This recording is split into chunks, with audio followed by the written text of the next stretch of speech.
ఖమ్మం జిల్లా వెలుగుమట్ల బాధితులకు కష్టాలు తప్పడం లేదు. గత నెల 24న 718 ఇళ్లను తొలగించిన అధికారులు 410 మందికి పట్టాలు ఇచ్చారు.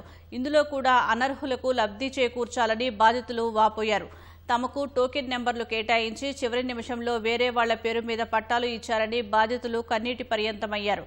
అసలు భూదాన్ భూముల్లో ఇళ్లే లేని వారికి పట్టాలు ఇచ్చారని ఆరోపించారు. నేను గత 9 సంవత్సరాల నుంచి కాలనీలోనే ఉంటున్నాను సార్. ఉంటుంటే 24వ తారీఖు మా ఇల్లు కూల్చారు. ఇల్లు కూల్చిన తర్వాత మీకు ఇల్లు ఇస్తామని చెప్పేసి కలెక్టర్ ఆఫీస్ పిలిచారు. మమ్మల్ని పిలిచి టోకెన్ ఇచ్చారు సార్. టోకెన్ ఇచ్చిన తర్వాత అది ప్రేరణ గ్రౌండ్కి పిలిచారు. పిలిచిన తర్వాత అక్కడ నా పేరు రాలేదు సార్. పేరు రాలేదు, మీకు ఊళ్ళో ఇంద్రమ్మ ఇల్లు పట్టా ఇస్తున్నాం, మీరు అక్కడికి పోయి ఇల్లు కట్టుకోండి అని చెప్పారు సార్. అక్కడ మాకు నిజంగా స్థలం లేదు.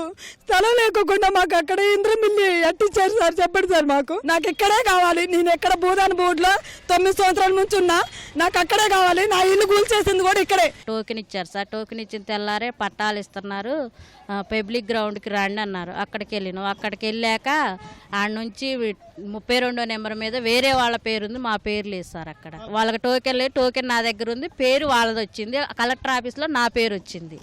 అక్కడికక్కడ మార్చేశారు. నైట్ మార్చేసి మీకు ఊళ్ళో ఇందిరమ్మ ఇల్లులు ఇస్తాం అంటున్నారు సార్. మాకు ఇందిరమ్మ ఇల్లులు ఎందుకు సార్? అక్కడ మాకేమి లేక ఇక్కడికి వచ్చినాం సార్.